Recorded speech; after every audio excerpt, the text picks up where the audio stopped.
Welcome back to the grim darkness of the 41st millennium. I'm Inquisitor Temperance Price, keeper of the Inquisition's Black Library, and this is the third volume in a report on the Valentyne Heresy, an actual play podcast set in the Genesis adaptation of Warhammer 40,000's Dark Heresy RPG. This report features Game Master Tom McGee and players Ryan LaPlante as Inquisitor Lucius Valentyne, Tyler Hewitt as Attikus Viz, Laura Hamstra as Eli Sharp, and Della Borovic as Morgan Rawls. My report shows that the Inquisitorial party is engaged in desperate combat with Cainhurst himself. Morgan distracted the beast with sniper fire. Attikus traded blows with it, but is losing ground quickly. Valentyne struck hard but was sprayed with acid in return, and Eli froze in fear before striking a dangerous blow. What will Eli's despair cost the team in this desperate hour? Find out next in this episode of the Valentyne Heresy. From an Imperial Guard training manual. And remember, out there are lots of things that can get you killed. The worst of all is despair. So just trust in the Emperor, trust in your fellow guardsmen, trust in your lasgun, trust your training, and once again, trust the Emperor, and you'll be able to laugh in the face of despair. The rest is illegible due to bloodstains. Eli, you rolled a despair and several advantages. So Eight of them. 8 advantages. That's amazing. Good for you. Yeah, it was really good. We can leave them on your grave. What happens with the despair is you thwack your axe against what you thought was neck, and honestly, on a nid, probably a pretty vital artery. Unfortunately, you just thwack it into some crew member's face that just starts chewing on the blade. At which point you see Cainhurst's human face, the sort of stretched out throat face, turn, which is really disconcerting as the xenomorph,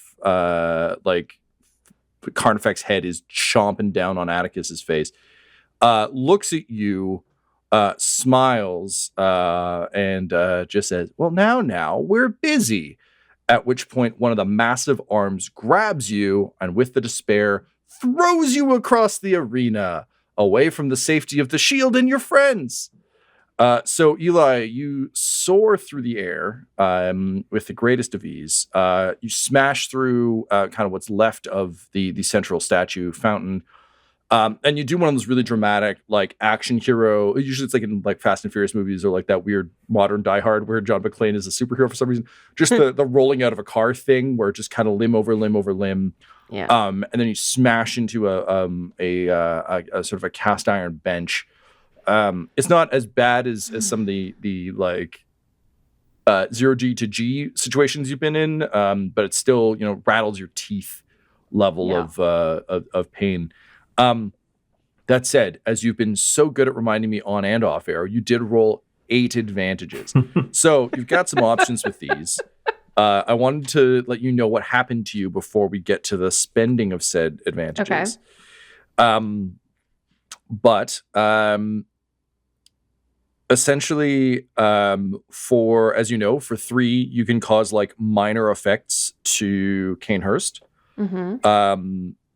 In this case, I believe Morgan, you'd spent your triumph to activate... To look for to activate Toby, right? And so, yeah, Eugene to get through. Yep. Right. So Attikus is still being chomped, I believe. Unless one of you released him. Yep, still being chomped. Okay, great. Yep. So I had pitched that I could force the target to drop a... That is what I was coming to. Yeah, aka Attikus. Okay, yes, that's what was scratching at the end of my mind. Yes, so I believe we did agree that you did that last session. So we'll say that was the effect of the axe hit. He had to turn. He released his jaw to snark at you, not quite remembering that the Carnifex jaw mimics what his human face is saying. So giving Attikus enough time to crank his head back. Oh, okay. That still leaves you with an excessive amount of advantage. So that was 3 to pull that off. Do you want to pass some dice around, or do you want to get creative? I'm looking at... I can also negate the targeted enemy's defense until the end of the round. It does have 0 defense. We've previously... Oh, shit. Right, of course. You're welcome. You see, sometimes I am on the player's side for a brief moment in passing. Yeah, I think add some boost. What have I got? 5 left? Yes. Yep. So you can throw 1 forward to someone else, and then you can throw 1 each to 2 specific people if you want. I will give 1 to Attikus, 1 to Valentyne, and 1 to whoever's next. Sorry, Morgan. It's all right. Your ear is still ringing from the shot. You owe Morgan. I'm just lying on the ground, just going ma ma ma. And you kind of hear something similar around you, and at first you just think it's a ringing in your head, and then you realize that it's the hybrid Gants and Gaunts dropping down around you, because you are now far enough away from the action that they are a problem and will be entering initiative order. Speaking of initiative order, we move now to Morgan. Morgan, you watch Eli get tossed across the field, and you just have that one of those horrible moments of seeing things kind of descending and crawling out of the shadows, moving in toward him. Attikus is stumbling away, not out of engaged range, but metaphorically, like getting his head out of the gooey jaws of Cainhurst. And of course, Valentyne himself has engaged in combat with the man himself. You still have no word on the distance that the Marnie song is. Behind you, you can still hear Cora battling it out, but it sounds like that is going badly. I've been keeping track of her stuff in the does or does not the tide of minions begin to be a problem situation. So far, she's held her own, but shrug. What do you do? Okay, so because this is all happening very fast, and there's just so much. At this moment, even seeing Eli getting thrown, Morgan's going to take a knee and try to aim one more shot into Cainhurst. I think trying to aim for his face, and I can do like a cold shot. I don't know what that will actually do to him, but trying to lay down a little more cover fire for the people who are like right up close, because it's like usually Morgan would try to do something sneakier, try to figure out another solution to the situation, but this is beyond her. She's a lady.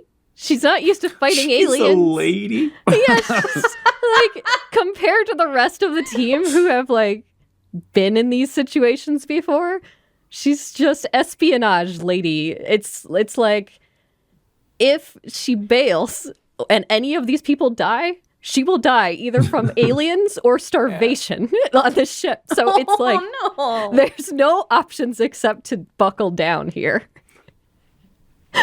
When you fight an alien, you die of starvation. Yeah, that's a hell of a choice you're looking at there, Morgan. I like it. I also do love the idea of just like, particularly I think since I've seen the character art for Morgan, just like how angry she would be about having to fight just out in the open like this, like years of training, and it just all goes to shit because it's like, here we are. So though I think if you look at her now, she's got a big smile on her face, right? Just for our internal continuity. Yes, hate she's having a great time. This. She might be mad conceptually, but physically, just not a worry. Just Lenny being like, "This is the worst day of my life." All right, so Del, you mentioned a cold shot. Can you explain to me how that mechanic works?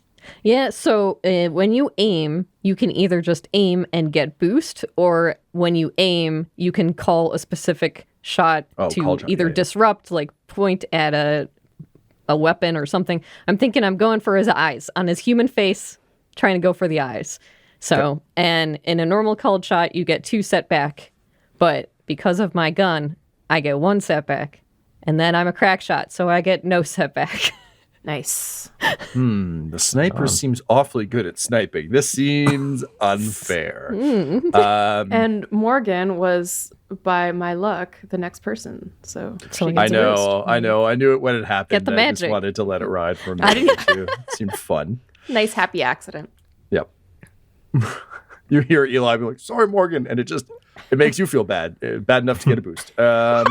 Well, the way I'm imagining it is she's seeing it down the sniper scope and just sees Eli's whole body fling and then the little face of Cainhurst mocking him. So it's like, ooh, I got a shot.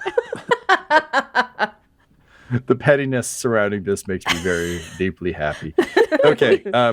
So there's no defense for Cainhurst. He is prone, which I believe gives you an additional boost.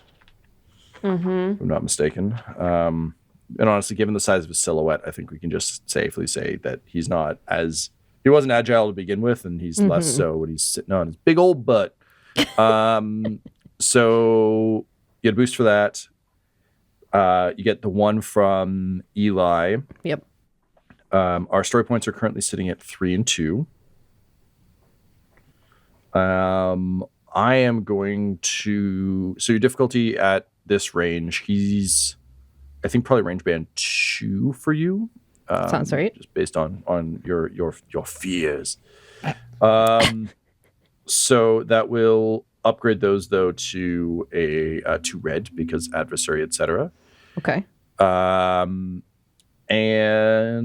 I'm going to spend a story point to add an additional purple as per our house rule. Okay.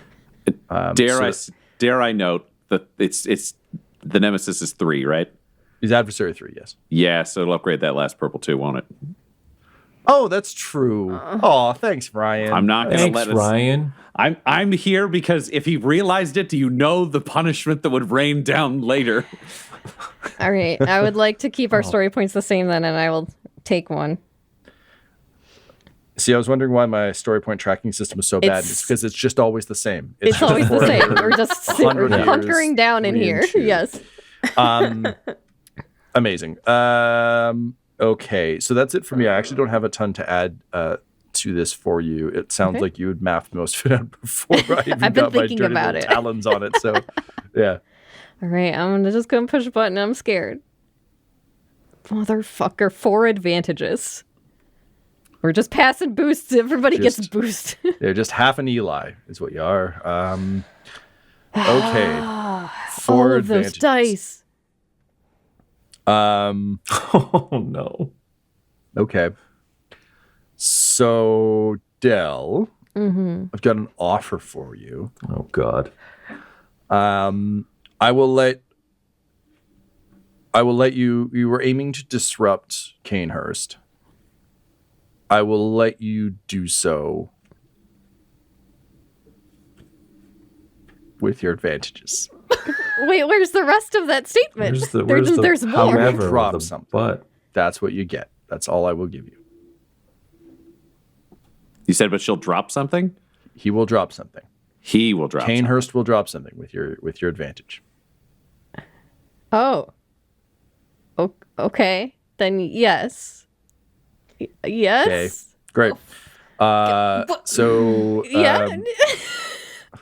Feel like I've walked into a trap. you You sure have, did. but it was a trap either way. It's a Tom game. Yay! All right, so Morgan, in attempting to disrupt Cainhurst, you fire like just right through. You know, you're aiming at him. He's smiling. You go to fire, but his body is just too big, and like he shifts a little bit. So like you score the side of his eye, and you see him wince, kind of like he drank something cold and got like a cold headache. And he just like he tries to shake his head, which really just means like a torso shift.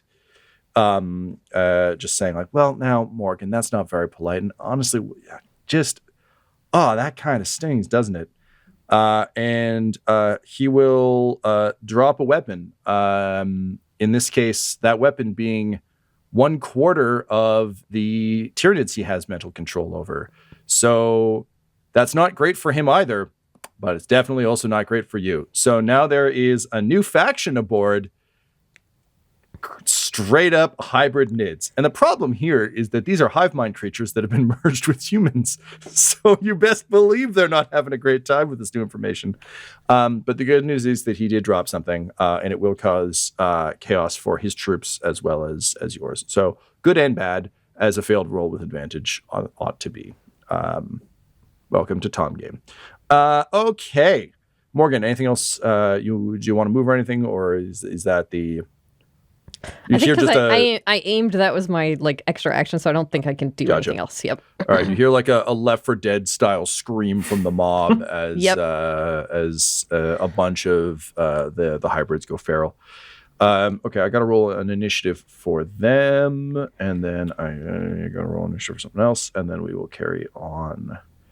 Waka, waka, waka, waka, waka. So mad at this dice roll. It's stupid. I mean, you guys have had pretty fucking great dice rolls to this point, so I don't know. Have we? You're all still alive, and you fought him for 2 rounds. So yes, you have. Admittedly, Eli did shock himself and then attack and get thrown across the room. So Eli's having a time. Eli's having a rough time. Eli's not having the best time. Attikus took 1 damage that one time. It was pretty hilarious. Man who does not care about being eaten alive. Okay, cool. Oh, so many new initiatives. Okay, so that brings us to the mob. So the mob is, I'm going to treat them basically like a minion group. I am going to roll to see whether they go after their fellow troops or you. That is a weird roll. Okay. Okay. Yep. They will go after their own guys first. Yeah. Fuck yeah. Yeah. I rolled a triumph on your behalf, so you're welcome. Yay. I did it for my pal Ryan, who is helping me out today on my team. Yay! Team friendship. So team right dice. Wrong roll. Okay, so they are going to attack their buds. So weird, just rolling against myself. Stop hitting yourself. Okay, cool. And that is, they go to town. So the good news for you, Eli, is you will be facing a minion mob of half size. That's nice. A bunch of them get ripped up by feral hybrids. Excellent. And this really, in terms of the hybrid situation, it's literally not like there is a singular mob, but really, I do want you to think of this as like just numbers of people throughout are kind of breaking ranks. Obviously, we're with the kind of wave-based situation we're dealing with here. More and more stuff will continue to stack. It's never just 4 guys walking shoulder to shoulder. It really is just treat the mob rule as just a full-on, tidal wave of screaming hybrid aliens that you're putting robo-fist and sword and axe and long range. I'm safe because I'm the espionage lady bullets in. Cool. All right. So that's the mob's action. They do that. That's fine. Valentyne, you've heard the scream. You've seen some of the mobs begin to attack each other. Cainhurst seems to be, I will say, because you're kind of trained to observe this sort of stuff, particularly around heretics. That joy that you saw in him, the joy of hooray, I finally get to use my toys, is quickly giving way to resolve. It's becoming less and less a game to him as this fight goes on. What an absolute heretic. He's not even having fun. That's for the Emperor. Valentyne, who has been sprayed with acid and has learned that there is not a whole lot of armor here up close with Cainhurst, is actually going to combat roll backwards to get himself back over next to Morgan. Come up, raise his bolt pistol, because he knows he needs to cover her in case these swarming Tyranids get close, because she did something that now the Nids are killing each other. This is a net gain. We need the sniper. So he's there to kind of provide a physical shield and be behind Attikus. He's a little clever. Raise his bolt pistol. He's going to voluntarily suffer 2 strain, which will let him double aim for 2 boost. Yeah. And he's just going to open up with the bolt pistol into Cainhurst because he can see Cainhurst around Attikus, so there's room to shoot the big boy.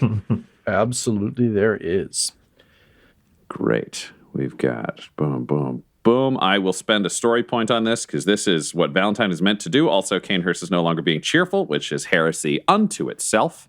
This was originally a very polite battle between professionals, and now he's an idiot.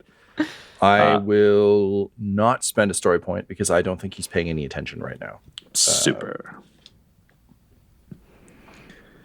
What's the difficulty on this shot, Tom? You're using a pistol. You've fallen back to Morgan's range. So we're saying 2 for Morgan at that range with a better gun. So I'd be inclined to say 3, but he's also very large. So I think I can give it to you for 2. Okay. 2, upgrades. which will become both reds, and we'll add a purple because of the adversary. So it'll get boosted to 3 because it'll carry over the same way we do story points. I spent a story point to get that purple. That got upgraded. No, to get it to be a red. I rolled 3 reds. Yeah. So what I'm saying is we had 2 plus 3. So we'd upgrade 1, add a third. I spent a story point to add the purple, and then it got upgraded to a red because it was an adversary dice. I didn't add a purple because of the adversary piece. Yes, but I'm just saying, should you? I listen. Yeah, I'm on team That Tom was my Wright understanding. It gets upgraded 3 times. So if the purple gets upgraded to red, purple gets upgraded to red, but there's nothing to upgrade, so you add a purple. All right, I'll buy that. Action. Sure. All right. Ben Smithers. I was really curious about the rules and was like reading through the book a few days ago. I'm like, I'm 90% sure that's how it works, but take if you wanted to do it differently, Tom, I'm No. okay I like with it. that because it's better for me. So let's do it. I was trying to be kind, but Now I'm I being just won't. kind. I'll never rewind another VHS. This is your fault. I will be cruel and I return mean, the was that's being half-watch. nice. that's probably true either way. Yes. Okay, 2 boosts Thank you, for Laura. I appreciate it. Eli is still going to die, but I appreciate the. I appreciate it. Go ahead, Ryan. 2 boosts for the aim. I've got 1 boost carried forward from Eli, who had sent that from the past. Is there anything else that'd be affecting this roll, Tom? Yes, I'm going to give you an additional boost because because you're all very kind about rules today, but B, to your point about a battle between equals and everything else, you find yourself like just kind of unnaturally upset at the lack of joy. Why is he worrying? You shouldn't worry. You should be happy. We've established this. So you get an additional boost for just being like real mad about that in a separate way from your actual logical brain. Okay, I'll take it. I'm imagining I would have a setback for the acid in my face, but I'm Scholar Progenium trained, so probably net neutral on that. That is correct. Cool. If that is everything. Oh. Give her. 1 success and 6 advantage. Okay. So, Tom, my bolt pistol is crit 2. Mm-hmm. I'm imagining I can only give myself 1 crit, correct? That is correct. Yes. Well, it would have been cool otherwise. Okay. So have like a bolt that explodes into tiny bolts that all do critical damage. It would have been amazing. Okay, so it will be 11 damage Okay. with Pierce 2, if that matters. And they are vicious 2. I will spend 2 of these boosts to activate a crit, Okay. which I think is a D100. D100. Yeah. And then because it's vicious, you get to add 20. Add 20. I got a 64, so it bumps up to an 84, Tom. Okay. 1 second. Just adding that damage. And do you have the crit chart in front of you, or you want me to use mine? I do not have the crit chart, but I can find it if you want. No, I got it. I have a very 84 is winded. yellowed critical hit bookmark, and only the part that says critical hit is yellow. The rest of it is like unread and untouched. But man, the top of that bookmark is fucked. All right, Ryan, once again, you said you had 85? 84. 84. Improbably, he is winded. Yay! I plugged a lung inside that giant dumb bastard. That's why you use the explosive bolts. Yeah, so you can't voluntarily suffer strain to activate any abilities or gain additional maneuvers until it is healed. So yeah, I think you like straight up blow out a lung And like he's got more, but he's not used to breathing without all of them. So like he's got the capability, but he's not like, was it like cows that have multiple like stomachs or whatever, where it's just like, yeah, you're born with this, you understand it. He's like, cool, I've built this neat system, but now he's starting to realize it's kind of rickety and made of duct tape. So he does a bit of the General Grievous wheeze, just as like his human brain struggles with the concept of being lung shot. Even though he's able to breathe fine, his brain is just like, this is how we die. So he is winded. Valid. With my other boosts, I will just use 2. I will just pass them on manually. I'll give 1 to Attikus because he's battling the creature who I just winded, so that makes sense to me. And 1 to Morgan, who is now being covered by somebody with like a refractor field and a bunch of other weapons, where before Morgan was just standing in the open shooting a sniper rifle. And on top of this, Ryan, I'm going to give you a chance to put out the burn. Technically, it's an action to stop, drop, and roll. But given that you described that you're combat rolling, I feel like I will give you a worse chance than you would get if you were just actively trying to get it off of you. So normally the difficulty is average. I'm going to make the difficulty hard, so it'll be 3 purple. It is a coordination check. No boost. I will give you 1 setback because it's acid, not fire. So it's not like just rolling around will snuff it. It's like you actually got to get the goop off you. It says 3 difficulty, 3 purple. And 1 setback. And 1 setback. 2 threat. Okay. So you'll take 3 damage that ignores soak. Yep. And we continue to burn. Alrighty, that's Valentine's turn. He is busy exhorting his fellows to fight for the Emperor. Great. By shooting his gun a whole fuckload. It's the right amount of firing that gun. Okay, that brings us to the minions. So again, the minion mob has dropped in number, but they rush at you, Eli. What is your defense? Defense is 1. Defense is 1. Okay. I was gonna say, is this melee or ranged? I don't know if that matters for Eli, but it might. Both of my defenses are 1. Yeah. All right. So they are rushing in. They've got their. Okay. Let's go. I rolled 4 successes. So that is with their connection, like, the various scything talons and some just like holding weapons from that armor you found that was empty. They go in with all that. So that will be 12 points of damage. Okay. Luckily, I cannot activate any critical stuff because they don't. That's minus my soak, right? Have anything? Yeah. So you can take your soak off of that damage. Yep. Cool. That's 4 then. 4 damage. Okay. So yeah, just again, like mob of arms and legs as you just kind of like punch your way out and up. Yep. You feel lucky that the mob disrupted the minion mob because that could have been a lot worse. Okay, that brings us to Cainhurst, who, since he's getting a little bit more serious, has entered initiative order on his second initiative in the way only nemesis can. So, Attikus, you've pulled away from his jaws. Morgan, you've shot at him, which he does not care for. Now the 2 of you are firing. So that is a big old problem that he does not particularly care for. He's also winded and sitting on his ass. yeah. He's having a not great day.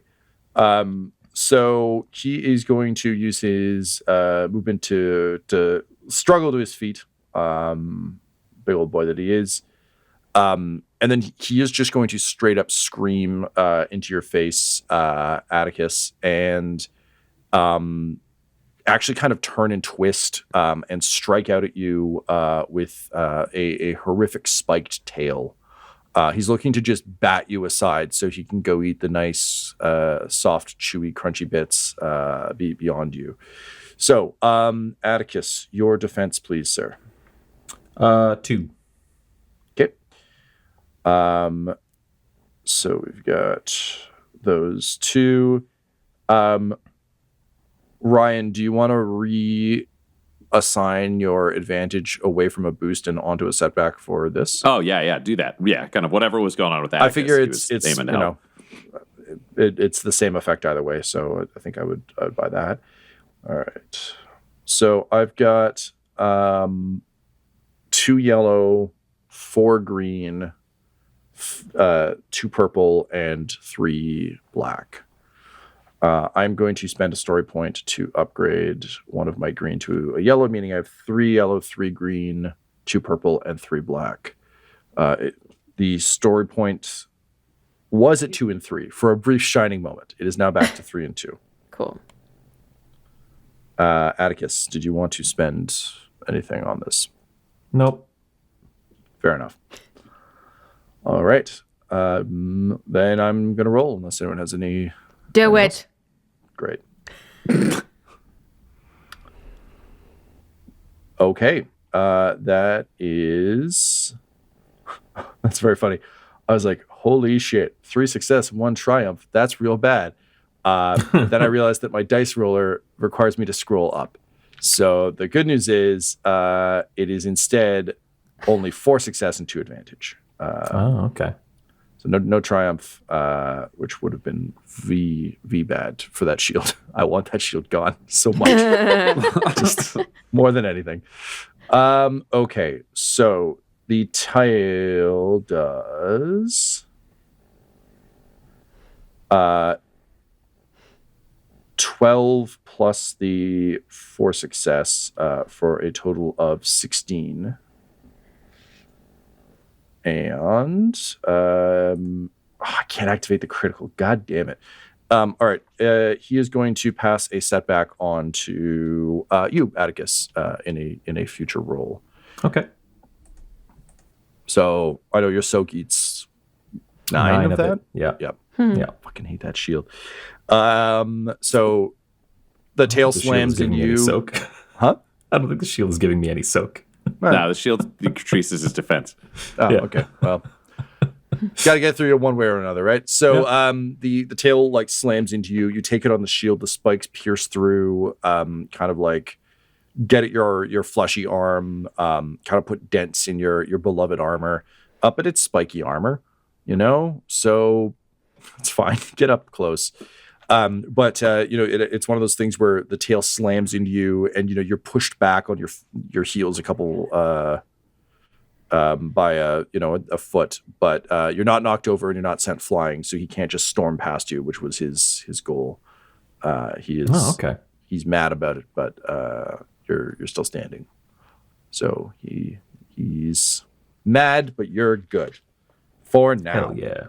It brings us to you. You're mad, but you're good for now. What do you want to do? I want to punch him in the brain where he's making these decisions. I just want to hit him very, very hard. Oh, I respect it. Some people sweep the leg, others robo punch the brain. Yeah. Okay. That's me. I'm others. All right, buddy. So your difficulty is 2 red, 1 purple, as discussed. Mm-hmm. I'm going to spend a story point to upgrade that to 3 red, meaning we're now at 4 and 1 in your favor. Okay, yeah, I'll spend 1. Big spender. All right, drops us to 3 and 2. And I'm not sure what the balance of boost to setback dice are now. Yeah, so you get a various setback. things that have happened throughout the round. Yeah, so you get a setback from him. You get a boost from Eli. Hello. Okay. You lost your one from Valentyne because we used Got a it. setback on Cainhurst. Okay. That is where we are sitting on the. Got it. Okay. Yeah, and he's no longer prone, so that is not there. Also, the spikes from the tail sticking into you thing is flavor. He immediately kind of has to rip his tail back out to get back into a fighting stance. So it's not like you're suffering adverse effects from that. It just hurt. Okay. It just owie, sucked. owie. Yeah. Okay. All right. Ready to roll this punch. That is a total. Ooh, those red dice did me dirty. 1 triumph and 3 successes. Interesting. All right. It's party time, baby. Yes. All right. So let's just deal with the damage first, and then we can talk about the triumph. Okay. So you did 3 success 3 successes plus in the the triumph triumph. for 4. Yeah. So 4, 4 success plus your damage. That should then be 21 damage. Doof. And you have pierce what? I have whatever. breach 2, which I breach think 2? we have We have, yes. co-opted into And I'm sorry, it was 20 how much? 21. 21. Okay. With the, smoking bolt crater of a lung, you hear like a wheeze as he heaves. He is winded after all, as are you. Just Sure. 2 winded fighters. Just Bare knuckle boxing in yeah. the Arctic. So he wheezes out and does kind of stumble a bit. He's still standing. He's still looking hardy and hale. But Attikus, you've punched enough solid things to know when the solid thing you're punching is starting to give way. Okay. And he is definitely starting to weaken under the fury of your blows. Okay. Now, in terms of the triumph, you can upgrade the difficulty of Cainhurst's next check. You can upgrade the ability of any allied character's next check, including that of yourself, but meh. Or you could do something cool. Yeah, I let's do believe the something wording is do cool. something vital that changes the balance in the scene. Oh, you see, I printed out the errata, and it just says do something cool. It's from when they knew it was discontinued, so they're just off the hook. Laura is officially back off of Team Tom. She's the Benedict Arnold of our group here. Yeah, you see, on mine it says range. I don't know, whatever. Fuck it, you don't care. I'm not your dad. It's a good errata. I would highly recommend it. Okay. So, Tyler, do you have a pitch for this, or do you want to pitch for this? I could think of something. Go for it, man. I mean, we didn't get a good look at him until very recently when he's out on this spaceport thing. But how was he communicating in Valentyne's voice to our ship? And would being punched in the head keep him from continuing to do that? I will say he is not currently communicating. He did it once, using if I can get game master about it for a second here.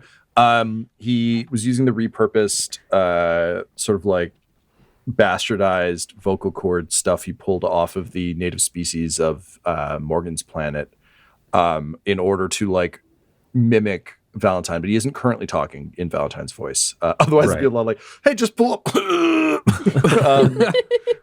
Controlling monsters must I can't not believe fail. how winded I am. I'm Valentyne. What's your first name, Valentyne? I don't know.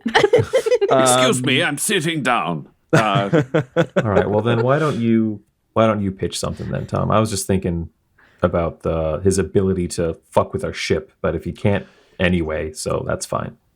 But I like where your head's at. I think we can maybe build off the idea of if you want to fuck with something on him, he has wings, so you could fuck up a wing. Similar to what Morgan did, if you want to drop more of his control over the Horde, you can do that.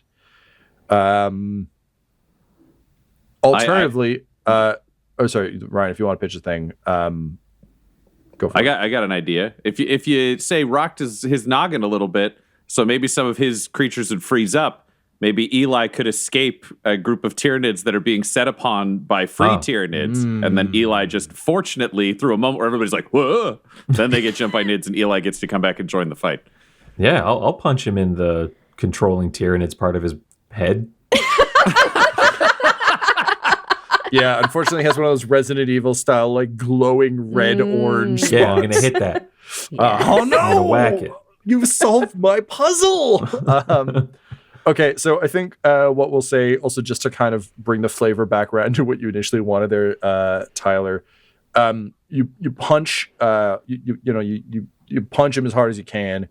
You aim for his face, but just below his face. So your fist hits the sort of the squishes against the bottom of Cainhurst's human face, and then you just extend your fingies You grip, and you pull back as you come, and you just rip his human jaw out of the construct, and then just like, crush it, flick it off your hand like muck.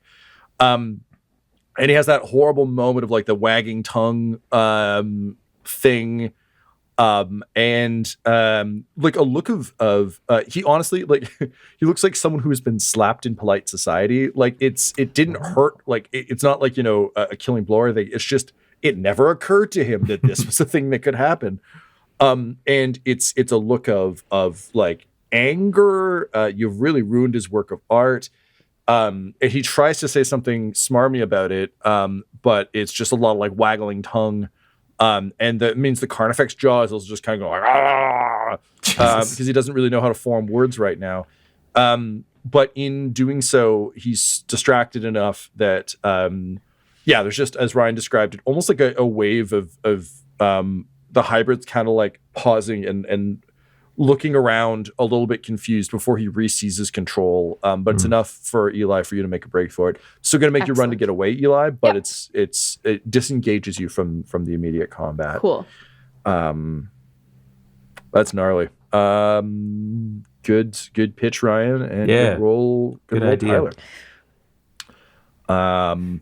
Cool. Okay.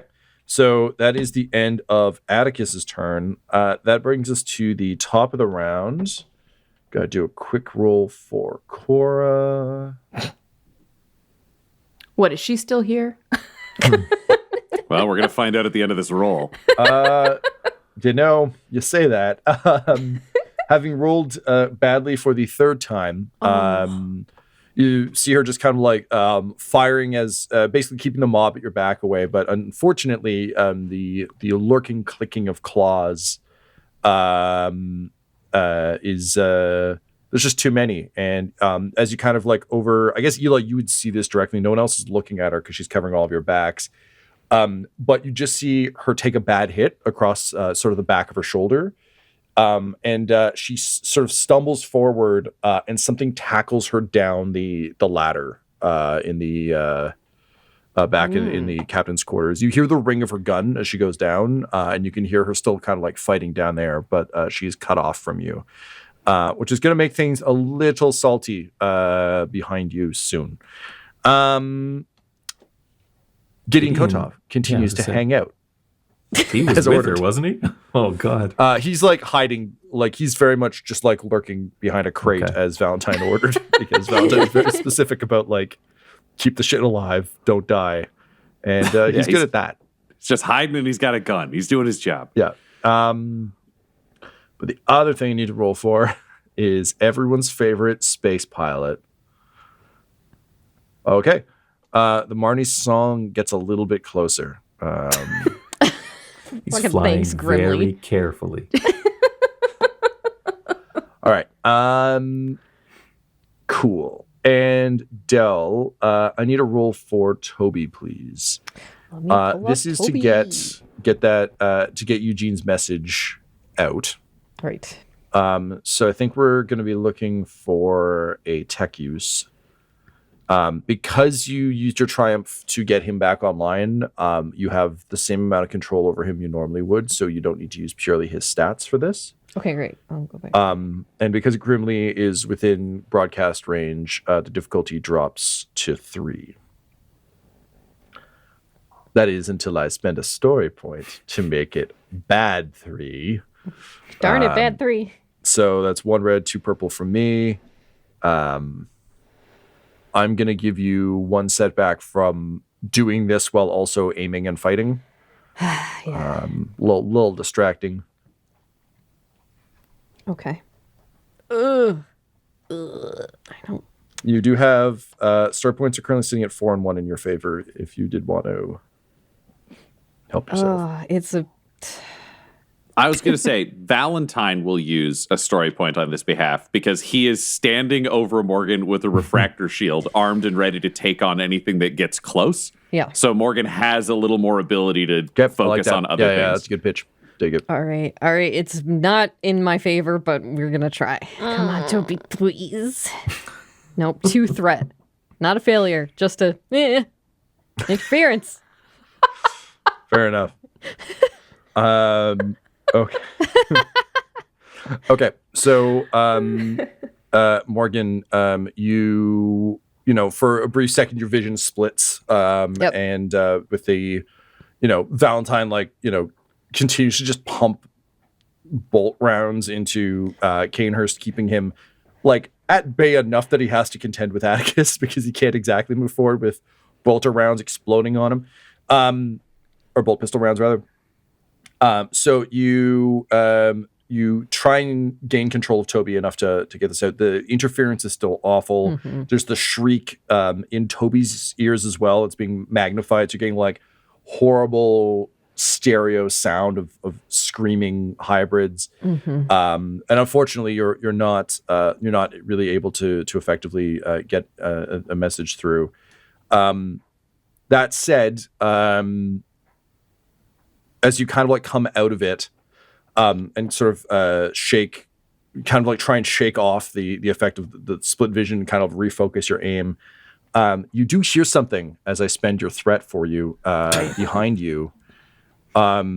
Through a horrible choked voice, you hear Morgan, and turning just ever so slightly with trepidation to glance over your shoulder. One of the hybrids staggering out of the darkness behind you is your beloved former captain.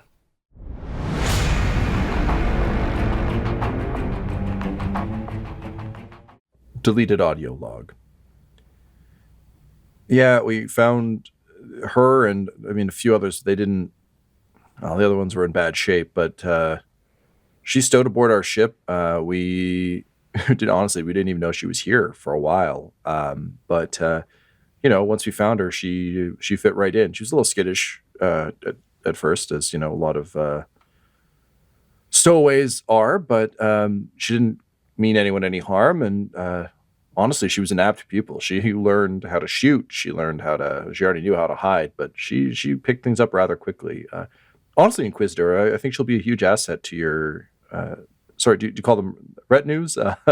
Sorry, this is all honestly kind of surreal for me. Well, you know, I like to think of them more as family and friends. Well, cheers to family. Audio recording picks up the sound of 2 sips, of a goblet falling, and of a body hitting the floor.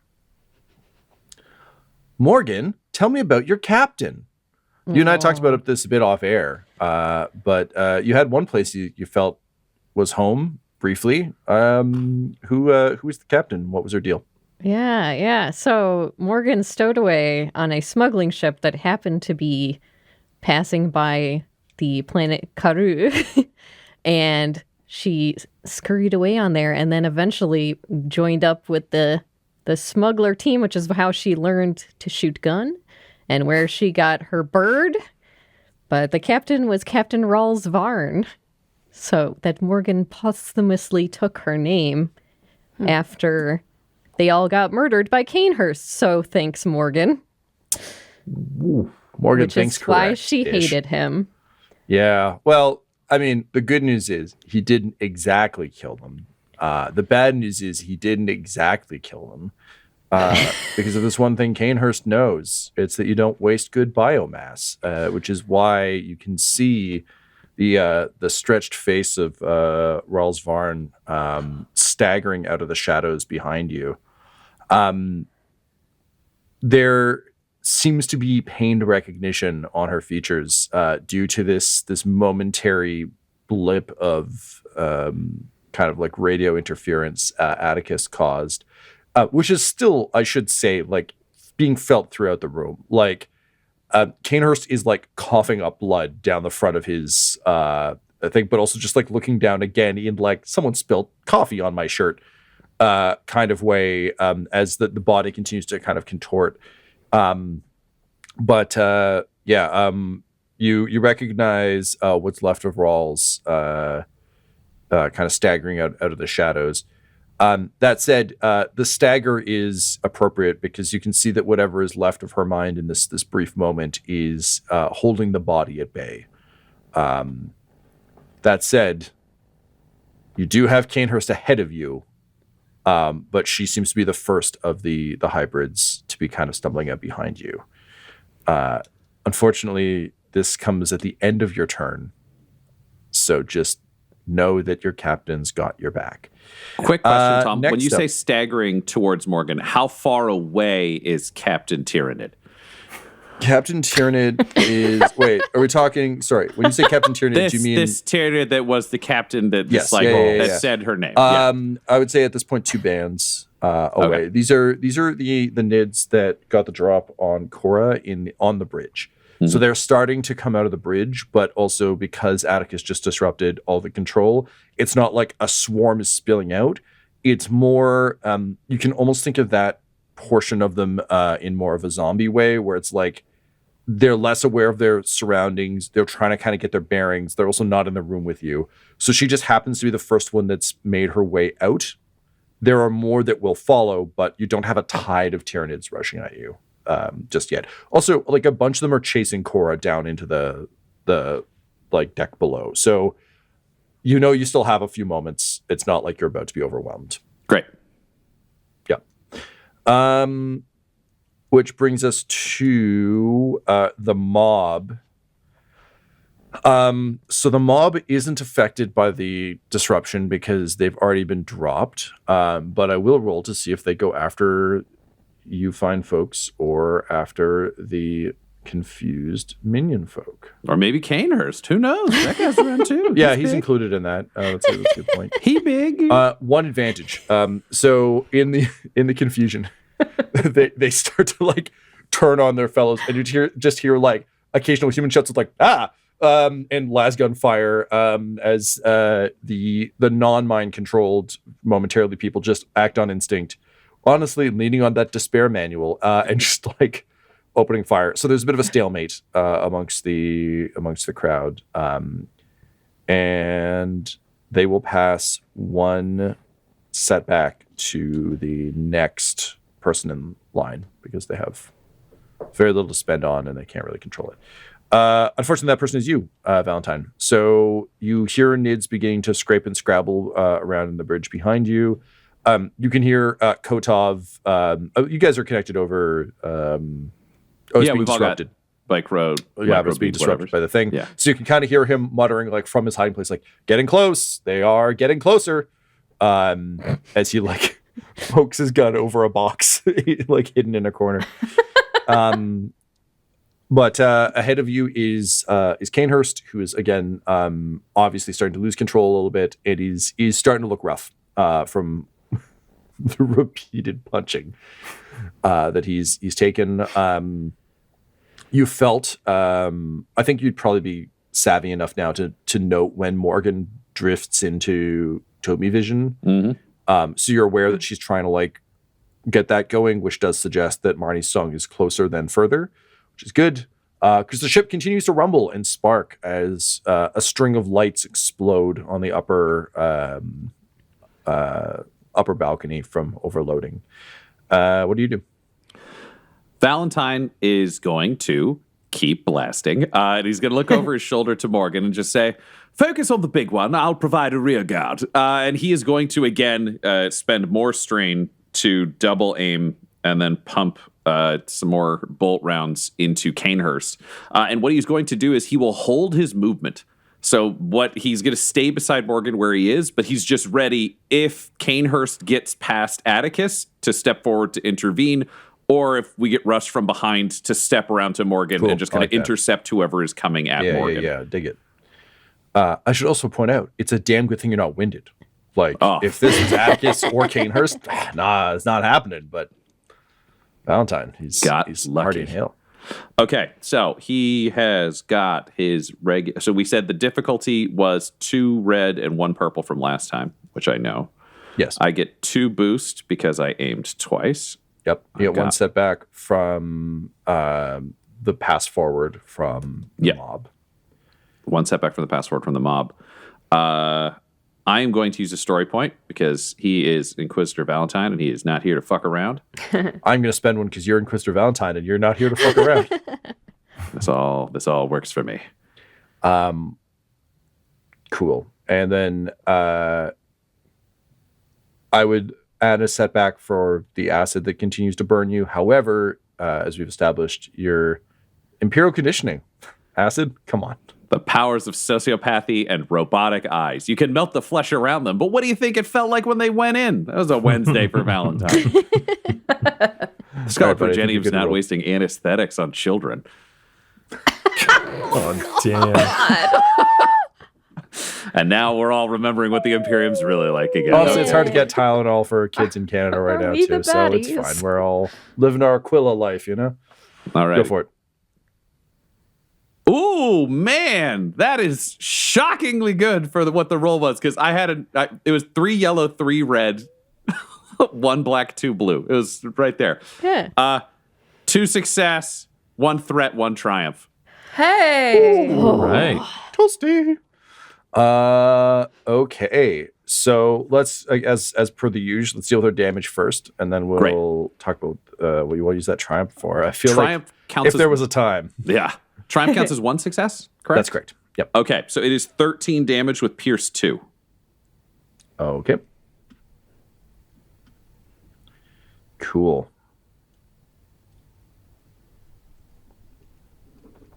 Oh man, that's a dumb time for my pen to die, isn't it? Wasted it all on 2-3 boxes. Those boxes. I wish that wasn't true. We need a stamp. We it need to make deeply you a is. custom stamp instead. Then he won't know which stamp is accurate. We need him to have a system that's easy. We need something easier, something nicer. You just need a smarter GM. That's the fix. It's no amount of tooling. We need to 3D print you a little box with 2 squares in it that fits 2d6, where you could just flip them around to the right number and only write it at the end of the session. Well, you know what we need in order to make that dream happen? 3D printer. The right kind of fan to tweet at us. Okay, so there we go. Now I can see how much hurt you've caused. Cainhurst, not me. I can't see the hurt you've caused me. That's just inside. Cool. So yeah, fucking sound hit. You blast another, and again, like I think as we've been describing, I'm not treating these as like a single shot. This is just like punching holes. But one finally gets past Carapace, and you just watch a very satisfying squelch as a blast of like doom-sized giblets gets blown off the side of his massive torso. And you see the whole body kind of lurch forward, tongue waggling around, saliva and blood flying everywhere. And the eyes are now wide and like almost more animalistic. And again, I cannot stress enough that this man looks like Tom Hanks. So just like Tom Hanks, surprised and like enraged in a way he rarely is. Like that Leonardo DiCaprio pulled one over on him, but he's a good agent. Like that level of like, woo. So he's really this has gotten far too real for him. This was supposed to be a fun flex, and now it's just a bad day at the gym. That's why Valentyne is the man for this job, because as a sociopath, he will shoot Tom Hanks without a fucking moment's hesitation. Just bang, bang. Should have served the Emperor. Just send him on that road to perdition, you know? Yeah. For the triumph, freeing up more of these monsters. Because I think for Valentyne, the more he's heard voices, and now he's heard gunshots out of these mobs, which means, if he can free Imperial servants, as he believes deep in his core, even if corrupted, will shoot an alien if they see one. So let's just turn them all into Imperial servants again. Bold play, but I like it. Okay. So again, you following the wave of people kind of that were hit by that sort of disruption that Attikus caused. Several of them just don't come back from it. They remain like, you start to hear just kind of like, by the Emperors, and like other muttering, but sure enough, and again, like the Emperor provides, baby. You hear like gunshots, and honestly, some of them are just like straight to the computer. Like some of them are just taking themselves out because they realize that they are abominations in the eyes of the Emperor. Others are doing the like, I am monster, fine, then be monster thing, and just like attacking and trying to use what they've got. Either way, it's hugely disruptive, and I've added them to the initiative order. Yep. He considers the ones who killed themselves to be cowards who could have redeemed themselves in the eyes of the Emperor but took an easy way out. He considers those that are slaughtering all the aliens and monsters around them to be possible heroes depending on how much damage they do before dying. Yeah, in your head, the retinue just like the number is rapidly fluctuating. Like, they could all join. Just in that beautiful interstellar math of if you move the right number of beads around, the Emperor thinks you're cool. They need to kill a lot of fucking Tyranids, but maybe 4 or 5 souls are going to go join the Emperor in the Eternal War in the Warp, and he's hoping they will. And I'm hoping I don't need to go to Patreon to name a million bajillion weird gods and gants that are just like part of the team now. They're all named Steve, and they all just have this voice. Don't worry about it, because he's Valentyne. So after they've killed all the other Tyranids, they need to report for summary execution. They're not actually welcome on the team. My man. You see, again, Ryan, you're on Team Tom, and I appreciate it. This is a man who's GM Dark Heresy. He knows the score. All right, great. Cool. That's a very good use of Triumph. I like it. That brings us to Cainhurst's. Well, we've got the minions that have been bullying Morgan, but they're not doing anything because someone messed with their brains. And then we get Cainhurst on his second initiative. So he is a little rough and not having the best time. So. Yeah, all right, that's kind of dumb. Let's try that. He is going to just like spew kind of like, again, like saliva, and the acid blood is burning off of your shield and everything else. He's going to screech at you, and he is actually going to try and GTFO. So he spreads his wings high above his head, just kind of like arcs them out. Maybe One Wing Angel is playing in the background. I don't fucking know. Stretches them out, and then is basically just going to try and like kick off and almost like if you push off a wall in a pool and you kind of like sweep your arms forward. Again, he's never had the space to actually attempt to fly in any real way, but his body knows kind of what to do with those big leathery wings. Okay. That said, obviously because he's engaged, I want to make this complicated for him and me. And he's winded beneath his wings. Oh boy. I'm gonna need to take a little walk. Here. God. Oh Wow. man, I need a bodyguard to save me from that joke. Just carry me out through the crowd. The bodyguard would help, but he's winded.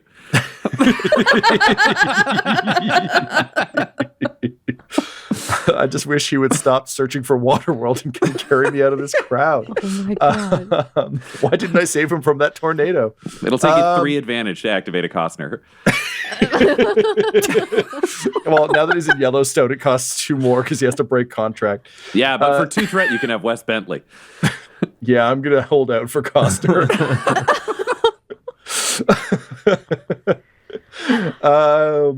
All right, so I'm going to make this an opposed athletics check between you and me, Attikus, because I think it's safe to say that if the giant Tyranid monster hybrid man wants to fly away, he has to get outside of collar grabbing distance. Yeah. Because I feel like at this point, Attikus is the bouncer who isn't letting you walk away. And again, it's not that he needs a collar, because when you got a metal fist, you can just make your own out of whatever bit you grab. So we're just going to roll an opposed athletics check. So the interesting thing here is we don't actually need difficulty because we're each just rolling for max successes. Is, I believe, opposed checks. Laura, you just read the rule book though, so you want to prove me wrong? I'm sorry, I zoned out. The other way you could do an opposed check is if you want to use one, like Cainhurst rolls all his stats as the good ones, and you take all of Attikus's and you just make those the difficulty. So then you can do it in one roll. Yeah. Let's do that. I prefer you rolling dice than me because it's more fun that way. So we're going to use Cainhurst as the opposing force here. So Okay. Tyler will be. Although you know what, Ryan, I think that is the faster way to do it. I actually want to do it this other way only because Cainhurst's stats are so fucked that he wins if we do it that way. I ain't arguing with okay. you, baby. You do what you got to do. You're God. I'm just some no, guy. No. It's a good 9 times out of 10 I would take it. Just knowing Cainhurst's stats, that feels like me just breaking the deck in my favor. Because it would be 3 red and 3 purple, which I think is probably too many to succeed against in any. I mean, what are you rolling for weather. athletics brawn there, Attikus? 2 yellow, 4 green. Fuck me. Never mind. All right, back to it. Single roll. Attikus. I was going to say, Atticus is the one guy who can do this. All right, fair enough. You know, that's what I get for thinking that there wasn't a giant metal fist coming for this big bad evil guy. All right, buddy. So in that case, 3 red, 3 purple. In opposition to you, I'm definitely spending a story point. So that'll Me be 4 too. red. All right. 4 red, 2 purple. I believe, Ryan, did you send? No, you didn't have any. No, I didn't have any this round. No advantage has been handed forward, so we're just floating now. We're on our own. On my previous turn, I handed one forward, but I think he burned it on the previous check, or did he not? I think so. Yeah. Yeah. There's been a lot of checks, so Yeah, I can't remember. It got used. It got used up. We all felt it advantageous. Yeah. Attikus, I'm going to give you a setback for the acid blood problem. He is, because you've been punching him so much, you're just slowly cracking that egg. He is slick with acid blood. You're both winded, so that cancels each other out. Tom, I did take another 3 wounds off of Valentyne for the acid that he has not removed. Thank I just you. wanted to be Yes, clear. Thank you. I'm playing fair. That. You're very kind. Okay, yeah, I think that's it from my end.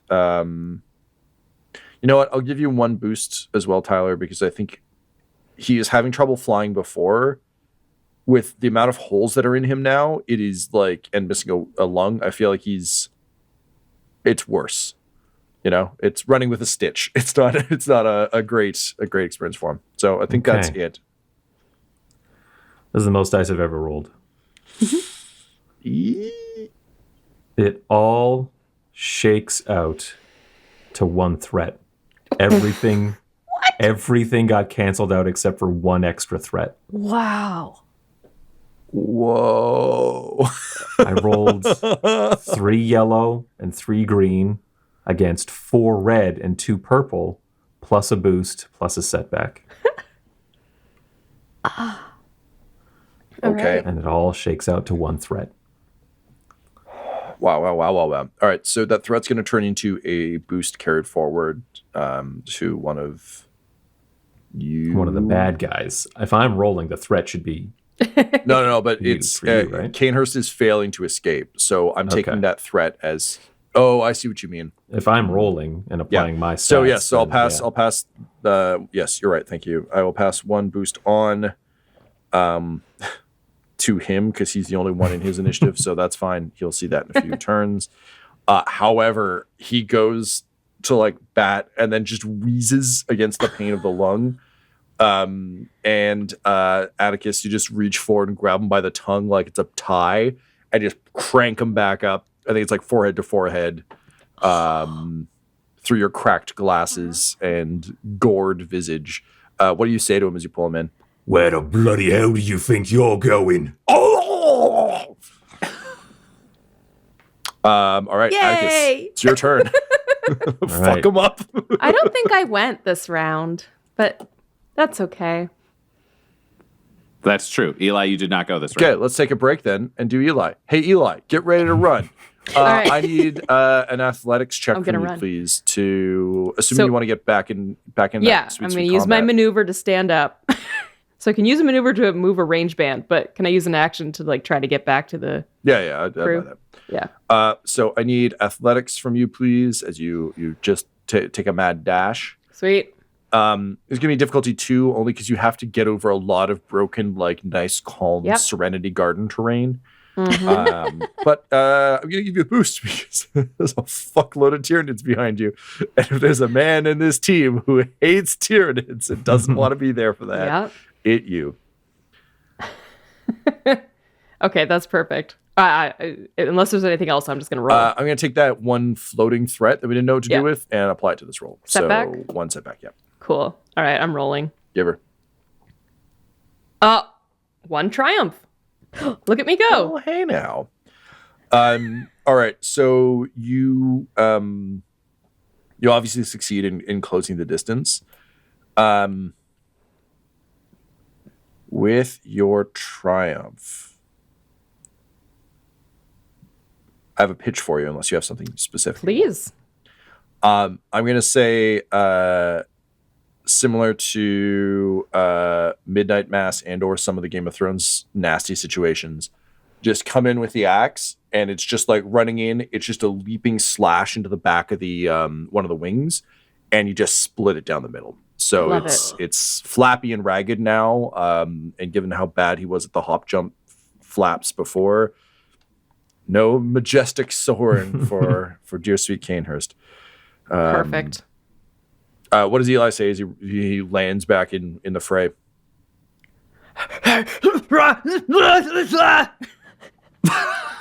I am not disappointed.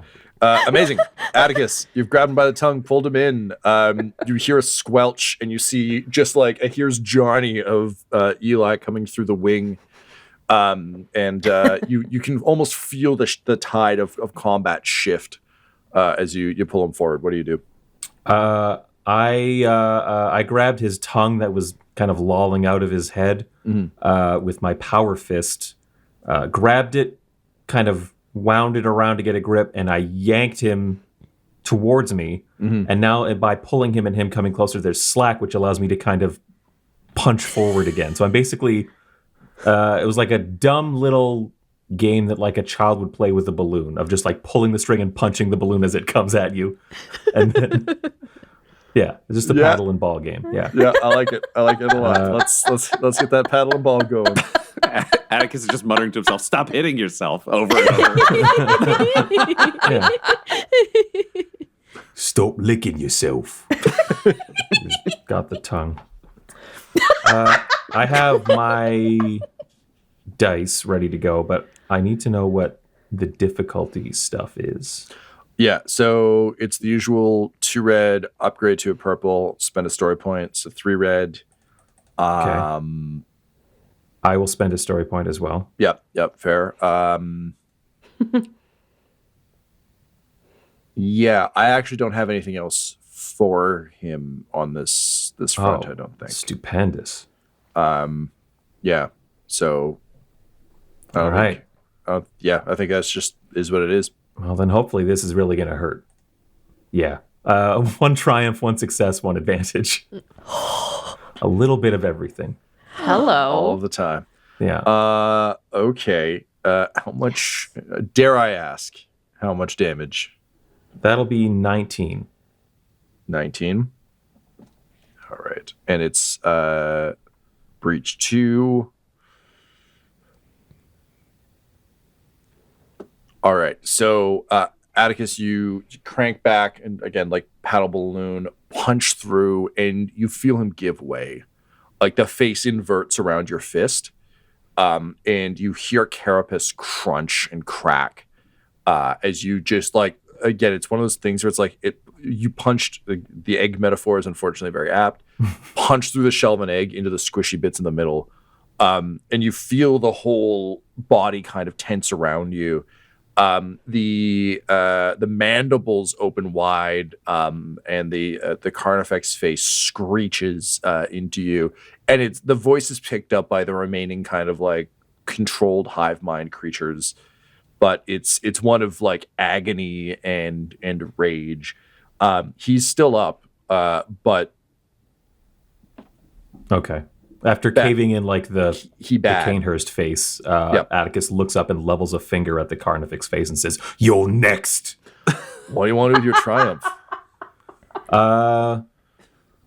Whoa, yeah, that's a good question. Punch the Carnifex face. Speed bag. Just pull the jaw off the Carnifex now. Just punch him with your human hand. It's just so petty. Your hand cracks, but worthwhile. Yeah. Gosh, I am all out of. It's just a knockdown, drag out slugfest that I don't really know what kind of fancy stuff to do with these triumphs. I'm glad I'm getting them, but any suggestions, I'm open. Yeah. to. Also, you can affect the environment with them as well, right? So, I would be happy to entertain things like if you want to spend it on like Kotov closes a door and slows the tide behind you, we could do something like that. You could Kotov blocks the hole where Cora went down. It's fine. Well, there's two doors to the bridge. Oh. So basically he can stop up one of the two doors and reduce the flow. You'll still have to punch a lot of people. I guess I always think about triumphs in terms of like how my character can affect things, but it can be just things going on in the scene, right? Yeah, I mean, like it's written as the like you shoot the control panel and the thing goes, but I think in the same way, like you can spend story points similar to how we spend stress points in Dum-Dums and Dragons, where you can just be like, I need a plot point to exist, so like, behold, and you can I like to view triumphs and despairs kind of on that level. So like, one of the options I thought of for the despair we applied to Eli being thrown across the room was like, well, what if he tears off Attikus' shield? Like technically, it's Eli's despair, but it's despair for your party. Okay. So I'd be happy again. Like also you have NPCs with you, right? And like I'm not rolling for Kotov. No. So if you want to try and affect the world around you, in this case, I think that'd be good. But Ryan just threw his hands. I got up. a crazy pitch. What if Morgan's captain friend has been freed and is leading some of the other hybrids against the Tyranids? Freed is a very strong term, but sure. Okay, I'll buy that. Just like they battled for control enough that they're of the old crew. I like that. I like that in like a disrupt them enough that Eli can get away. I could buy like that specific person got through. Or you can close the door. They're both equally narratively satisfying suggestions. That's pretty cool, but I think I'm going to have to go with that door. Well, yeah, maybe it makes that Star Trek noise. The door closes and crushes the captain.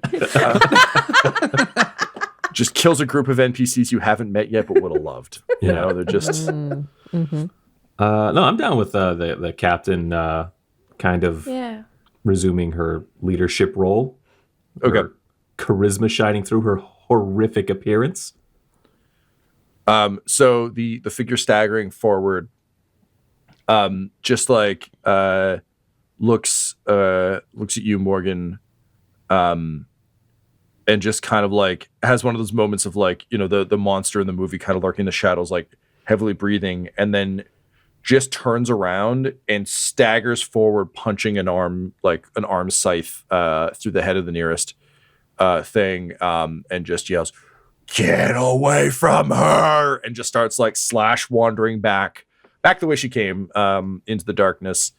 And you can hear kind of like screams of combat from in there. And we'll say that like Rawls and whoever she manages to get on side begin a melee in there. So good news is you don't need to worry about your back, is I think the way we'll say that. Yep. Sweet. Cool. Yeah. Cool. All right. We have the second freed mob. What do they do? Bless you. Thank you. Emperor's blessings be upon you as well. So they turn on Cainhurst. Of all the roles. Finally! Best fight ever. So you hear as you know, the fist goes through and squelches. There's almost just like a shudder from some of these nearby creatures, and as they look up, only really Eli would, I think, clock this. But like the problem with making hybrids is sometimes that old human brain really does the trick, but sometimes Tyranid brain is very much what's in play. And you watch as some of the Gaunts and Organts, it's a real stalagmite situation. We've been over this. Stabby boys drop into that sort of horrible, hunched over sort of stance that they traditionally take, and immediately just start leaping at him. It's almost like watching raptors leap at something. It's just like up on the wings, up on the back. And he's got his like little human hands and like smaller Tyranid scythes like slashing at them, but there are a bunch of them. So let's see how they do. So we get, this is so ridiculous. I hate rolling against myself in this game so very, very much. All right, I'm going to spend a story point to jack them up, but I'm also going to spend a story point to jack him up. So that means you have 0 story points now. I'm spending one of yours to jack them up. I know. That's a funny idea. Okay, so right now I'm at 3 and 3 and 3 and 3, which seems appropriate. Let's. With Attikus still hanging onto his tongue, would that be a setback for Cainhurst? I mean, that's kind of flavory, but I'll buy it. Yeah, sure. It's his tongue. It's all flavor. Delicious. The flavor of Power Fist. Which just sounds like a shitty Gatorade flavor, Power Fist. Wow. Oh, no. The mob does terribly. Uh-oh. Just terribly. 6 failure, 4 advantage, 1 triumph. What? So they are decimated by Cainhurst, just going to town on them. It's really I brought you into this world, we'll take you out situation. There's a lot of like weird, cool John Wick shit where like a human arm wraps around a neck and like snaps it. But I don't know why. I just imagined the Octomom fighting 8 toddlers. It's gonna balance the scales. Yeah. But in doing so, we'll say the triumph is as they continue to jump up, the other wing snaps in half, like a broken mast, as they kind of just with their bodies and their slashing talons drag it down. And with a mighty screech, he brings one of his like smaller scythed arms across the joint, and like shrugs it off like a cape. And the wing crashes to the ground, but he is now very, very much landlocked. What a ridiculous turn. Top of the round. Let's see how Cora's doing downstairs, shall we?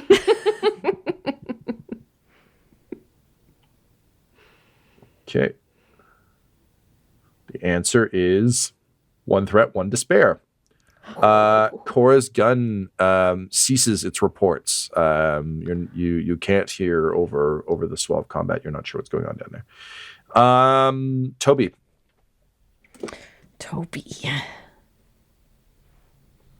Morgan, any distraction you may have had from the surprise reappearance of Rawls is washed away as you watch your captain fight for you one last time. Yeah, all right. Yeah, and I think Morgan was very disturbed and distracted by that, but both the turn of her turning back to go fight and also, honestly, Valentyne talking to her, because it's been 13 years since she saw Rawlsvarn, and she is used to listening to Valentyne now. So him telling her to focus down, it's like, all right, snapping back to normal. Yeah, it's also not like she like came out of the darkness and was like, join us, we're a wonderful collective. It was like, ah! Which is an easier thing to walk away from, Yeah. Yep. Just like a spooky nightmare happening while cool. all of the rest of this horribleness is happening. This will be fine. It's good. Okay. So, if I'm doing tech use for Toby again? Yep. Okay. And what's the difficulty? It is 2 difficulty, based on how close the ship now is. Okay. And you get your boost from Valentyne covering you. Yes. And I get a boost because of my impulse unit in my head. Okay. I guess I'm just going to roll it. Dell, you can take 2 additional boost from the mob rolling a bunch of advantage amongst its many, many failures. Great. Weirdly. All right. I will definitely take that. All right. We are gonna trying to contact that Toby amongst the madness. 3 advantages. That's it. Okay. So much interference. Ugh. As though on cue, you hear a rumbling snap deep in the ship, loud enough that the entire sort of floor around you begins to bend a little bit. And you just hear Kotov being like, oh, not good, not good, not good. Because, maybe you didn't know, and he needed to tell you, just so that everyone was on the same page about the goodness of the situation. Okay, so no love for Toby. Top of the round is Cainhurst. What is left of Cainhurst? You try and leave. You can't. There's really only one option left, and that is to try and eat the small angry man who keeps hurting you. So with what is probably his final action, the jaws go wide, and it's just a full-on, wah, alien lean up and down. He's just trying to just snap you in half. He will fail. So your defense is 2. Yep. So we got 2 setback. We've got a bunch of those. I'm spending story points. Surprise, surprise. Yeah, I'll so are spend we. one too. Fucking Attikus, baby. Yeah. Yeah. I thought you might. Okay, so we got 3 yellow, 3 green, 1 red, 1 purple, 2 black. Let's see how it goes. Oof. So that is 3 success, 2 advantage, and 1 triumph. So he'll come down on you, Attikus. He deals 14 points of damage. However, it is Pierce 3. Okay. And I'm going to spend the advantage to activate the critical. So we'll roll on that. Because it is crit 2, vicious 3, so that's going to get a bit ugly. Let's do with that, and then I'll figure out what the triumph is. Because, All right. big old moment here. So rolling on our big old roll of D100.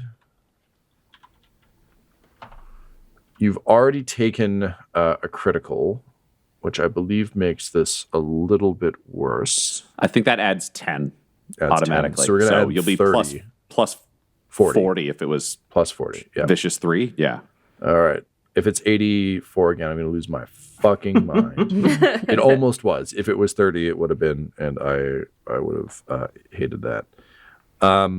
Okay, so I rolled a 55. We're adding 40, which makes it a 95. Yes. So you are at the brink. You suffer 2 strain each time you perform an action until the critical injury is healed. All right. At the brink sounds about right. I have incurred 18 out of 19 potential wounds. Holy shit. All right. So the jaws just crunch down on you. You feel the shield and the arm kind of get pinned against you. As this thing just throws everything it's got into crushing you, and you kind of strain back against the mouth as Cainhurst tries to end you. And then we've got the triumph. Okay, so Cainhurst is teeth deep in Attikus, trying to crunch him. Attikus has a fist in Kali Mod through Cainhurst's chest. Valentyne, is continuing to fire away in the background. Eli is just going to town, hacking at the wing. A bunch of dead hybrids falling off to one side. We've got Morgan's captain fighting off in another room. Cora possibly alive, possibly dead below deck. We've got Kotov very helpfully hiding behind a box. Morgan trying to control Toby. And as, you know, the acid blood leaks out of Cainhurst, and things seem to go horribly awry. Fuck it. I'm going to spend my triumph to split the ship in half. This episode of the Valentyne Heresy features Ryan LaPlante at the Ryan LaPlante on Twitter as Inquisitor Lucius Valentyne, Tyler Hewitt at Tyler_Hewitt on Twitter as Attikus Viz, Laura Hamstra at EL Hamstring on Twitter as Eli Sharp, Del Borovic at Deltastic on Twitter as Morgan Rawls, and our Game Master Tom McGee at McGeeTD on Twitter. This episode was edited and mixed by Laura Hamstra, and the Valentyne Heresy's artwork was created by Del Borovic at delborovic.com, DELBOROVIC. Our theme song is The Hordes by Megan McDuffie, and our ads use the tracks No Control and Chiefs by Jazzar, JAHZZAR, available at freemusicarchive.org. When it comes to Dum-Dums and Dice, you can visit our website at dumdumdice.com. Our Twitter and Instagram are at dumdumdice, and on Facebook at facebook.com/dumdumdice. We have merchandise available at redbubble.com/people/dumdumdice, and most importantly, you can join our Patreon at patreon.com/dumdumdice. That's DUMBDICE. Ave Imperator, and death to all the heretics. Dum-Dums and Dice has to give a special thank you to the supreme beings of our Patreon at this time. The Half-Blind Prophet, Christopher Little, Sue One, George Dolby, Richard Cranium, Gavin and Abby McDonald, Logan, Fire Unfriendly, Grandma Likes D&D, Alan, Stabby Stranger, Glitch Trick, Flynn1138, Alarain Okapi, OMG It's Big Nick, D&D and Things, Norma Byers, Schrodinger's Pepper, Guy Edwards, Flea Unit, Madre de Gatos, Lady Maiden, Melissa Rain, Nithrian, Garbo Ape, Locke, Sam Schaefer, and Jill and Noel LaPlante. If you want your name to be added to this list, you can join our Patreon too at patreon.com/dumdumdice. Thanks to them, and a little bit of thanks to you.